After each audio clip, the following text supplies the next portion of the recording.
All done, make sure that you torqued your wheels down to 90 foot-pounds which is appropriate for an E46.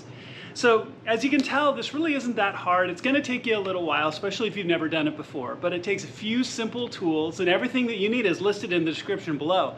It really doesn't take anything overly complex, and it's really not all that hard. It's just kind of detail oriented, and you have to walk through it step by step. And again, if you haven't done it before, it might be a little bit intimidating, but it's really not that hard. So I encourage you to try this. Always be safe. Now, really quickly about bedding your brake pads in. There are a million opinions.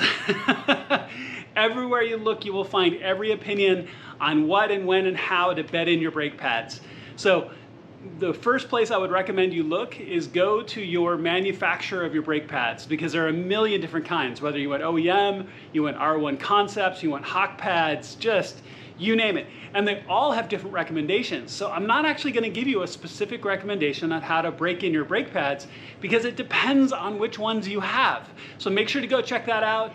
Walk your car through it, so to make sure, whether it's like 3 firm stops, right after it, and then, give it a while to warm up, or whatever it happens to be for your particular brake pads.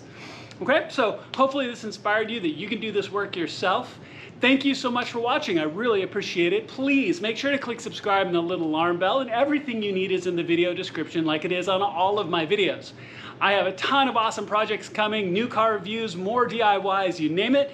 I look forward to seeing you on my next video.